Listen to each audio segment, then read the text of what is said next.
Hello, and welcome to another Rangru cast, me Rangru, and today we're doing a 1v1 on good old Punjing Valley. So, on the right hand side in blue, playing as Bluefall, we got Snek. And on the left hand side in red, playing as Redfall once again, we got Toaster. And the reason we're seeing Toaster in a lot of these replays is it's really the only replays that I can find on the replay site. So if you have replays of your own that are, rather interesting matches, please upload them. It would help me quite a bit. So anyway, Snek seems to be playing a Commonwealth deck. Royal Toaster is going for Yugoslavia. I think just straight on Yugo. No, that's Yugo Czech. And we are going to be getting things going at the 2x speed. And a rather standard deployment from both players. A lot of stuff from blue going down bottom. Smart idea. Capping Bravo is very important. Heck, if you can move all the way through it, it's a little bit hard, but it is durable. And red sending quite a bit into Foxtrot. Yeah, Mr. Toaster. Some ATGMs to get into our factory. Try to cut off reinforcements as the rest of the infantry try to make it through. Get hit up by the links. Getting some good hits. Toaster stages some of his forces into Alpha. Snek is moving through into Bravo. Sending most of his force into the forest and the other force around the side. Try to get to his town with his chieftain, Mark 11s.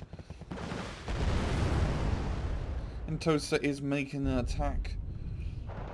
Now too bad doesn't have his, he doesn't have a challenger here, because if he positions his tanks here, he can stop his attack pretty much from the side. It does seem like Toaster is repositioning and getting to make another Pez's into position to assault the forest. And the Paddles in a very good position with their Arix ATGMs. I believe it's an Arix. Is it the exact same? Yeah, it's the exact same as an Arix. Yeah.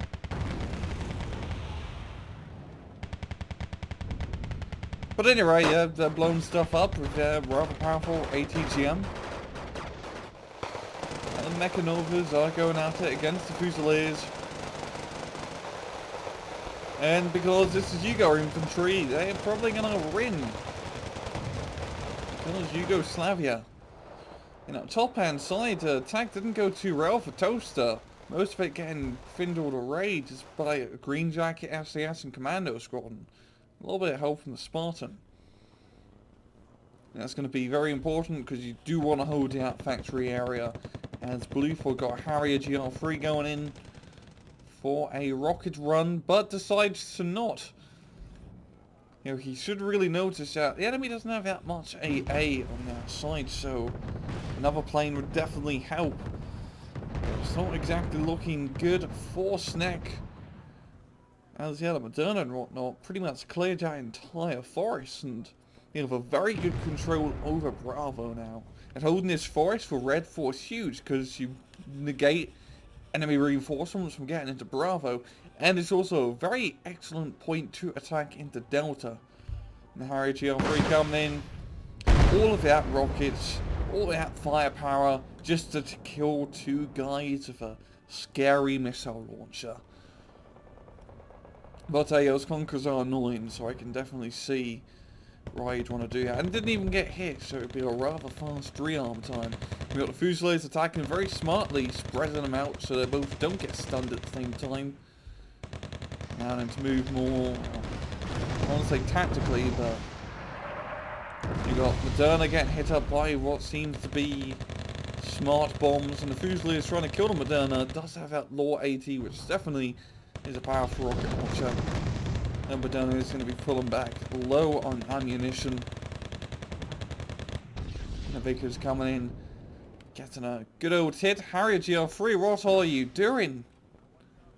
Getting shot down by Saint Sava, and away it goes. That was a rather silly move, it seems. I'm guessing he right-clicked a unit instead of just attack move, or attack ground. Yeah, not the best idea, yeah. Could have easily avoided that loss. Milan 2, get a nice ATGM hit. And you got the Fusilier 90s trying to clear the forest. The Mechanovas, or Men, I'm not even going to try and pronounce that.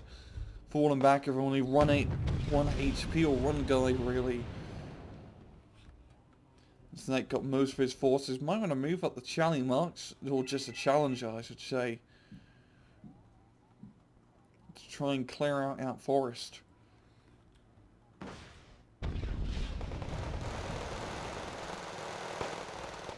The Toaster brings in the Yugoslav reinforcements. And he's going to be capping Bravo. Harrier GR7 coming in. And that's to get a few good infantry kills.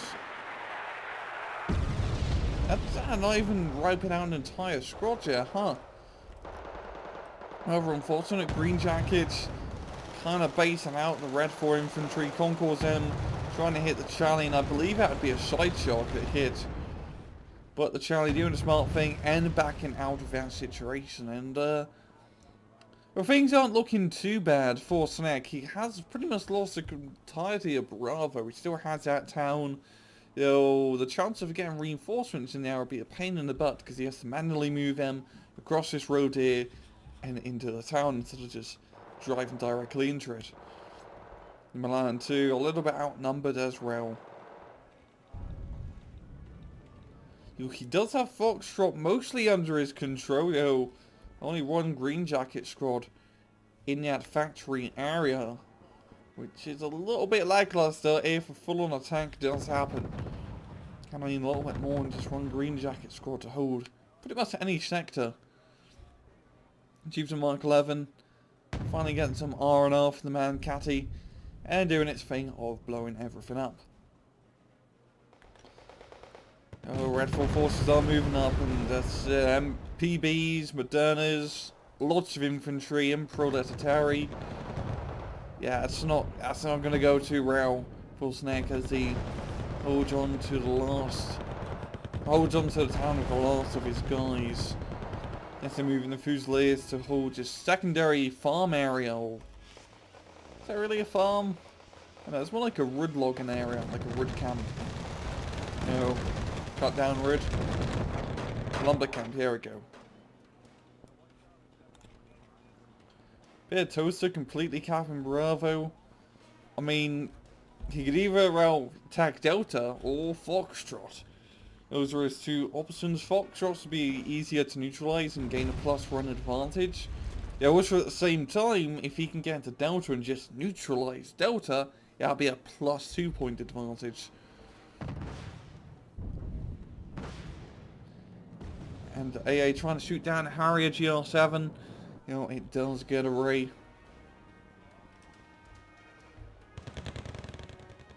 Yeah, I think Snek just needs to go a little bit on the defense right now, trying to hold on to Delta. And Foxtrot maybe later trying to do a counter-attack. So attacking Bravo will be very hard because you have to fight through towns and big forest here. Though also attacking Alpha is, I want to say, mostly impossible. It's really hard to make the Delta Alpha push work well. Because you've got so much open ground, you've got a town that can be filled up with ATGM infantry. You know, it's a rather long drive from the resupply area. So it's not exactly looking good for Mr. Snek. The Vicar's being brought up, given some cover and fire.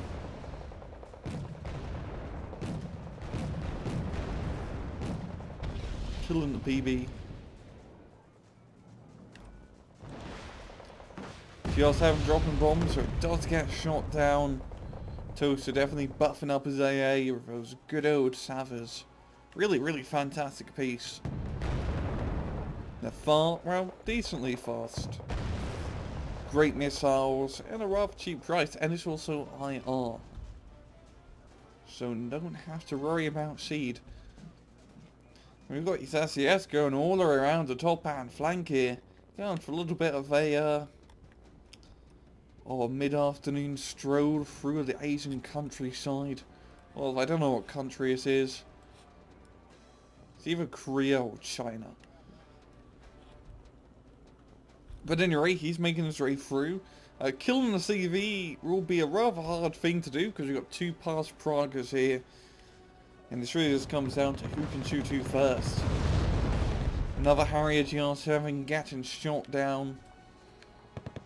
Not the best thing, because I believe that's all of Snek Harrier GR7s that have been lost. And it was a pretty useful plane, I have to say. Now we've got TO-55s burning up through the middle. And this just seems like it's going to be a really good two-pronged assault for Toaster if he attacks through here and attacks through the bottom hand of Delta. You have, that's a lot of Charlie run mark runs. Yeah. Yeah, that's a lot. I mean, it's good to have that many tanks, but against a Moderna, I don't exactly think... It has the armor, just the gun is a little bit lackluster for the price. On a Moderna, yeah, that's much better. I mean, that 4 AP makes a big difference. That's not 4. Now it's like bloody 6 AP. What am I talking about? Yeah.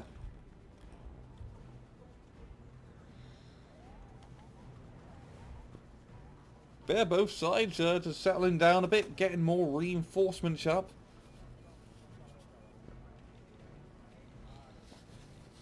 I'm going to speed things up a little bit more till something interesting happens, such as a flank with a Saxon. Now once again, not going to kill the CV because first you only have a 50 cal machine gun, and secondly, it has infantry guarding it, which is a smart move. 30-30 getting blown up and some recon going around the flank. Now the SAS up top seem to get blown up, I'm guessing by the past Pragas. Yes they did, as they did expend a little bit of ammunition. And here we go as the dogs bark, the assault goes on. And yep, that's what I expect from you, go slow. PBs, infantry, some Pragas thrown in. Just in a recon tank and you're all set. Yeah, it's going to work really well. Now the run thing is that he can't exactly attack through the open ground. He's got a very nice trench line, effectively, with all these Charlie runs just settling down. It's really great limit Snek's force. I think his best bet is maybe just get just like a Charlie 2, then maybe a Charlie 1 Mark run, and then spend the rest on infantry or mortars or ATGM stuff. Because he can't exactly counter-attack into his forest right now. And all Toaster has to do is hold that forest, plop the CV in there, and have a jolly good time. And that's exactly what we're doing, bringing up the infantry CV immediately. In the Gazelle. Wonderful little helicopter.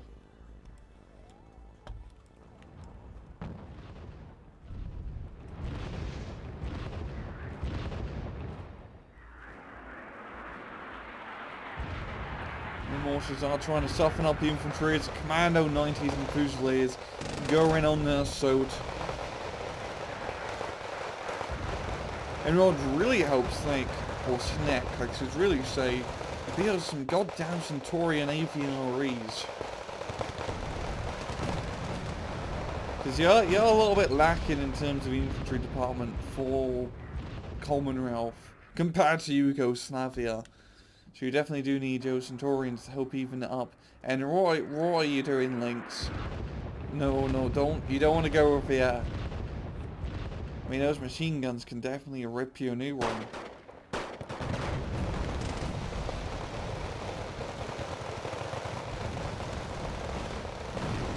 There we go, Link's getting shot up by the Strop SBS in a rather nice position.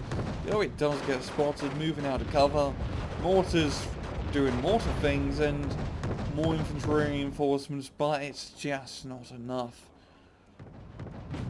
Now Delta's neutralised. Toaster's gaining a very nice juicy +2 point advantage.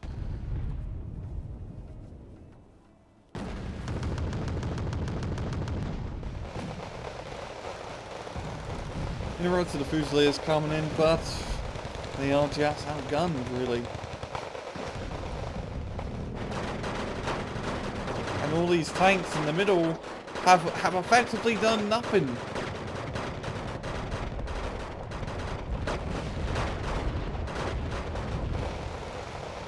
And the mortars are definitely starting to help out now. The overpass progress moving up, and well, all of this coming into support. It's not exactly looking too good. You've got Vickers Mark 11 going for the flank. Definitely a smart idea. Try to get a few kills before they can enter out thick forest.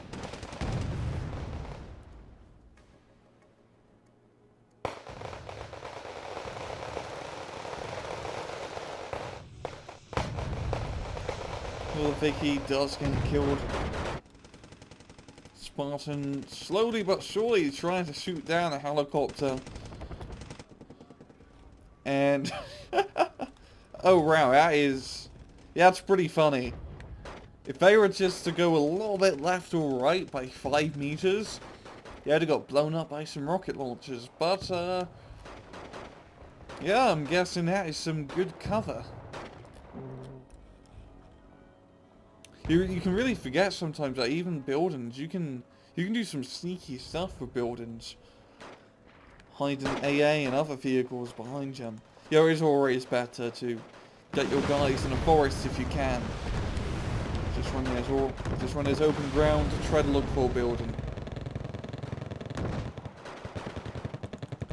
And now Toast gaining +2, we'll speed things up and end this off. I think we know who the victor is going to be, and that victor is going to be starting with the letter T.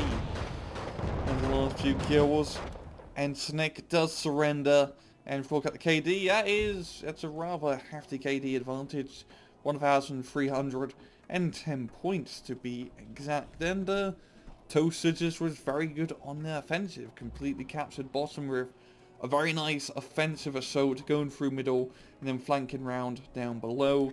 And he just had a better infantry game, and that, especially in that middle area, infantry game is very bloody important, especially on this map, because the towns are very strategical to hold on to. On top and bottom flanks, you need to have good control over those towns, and yeah, Snek, he really spent a lot of money on those tanks.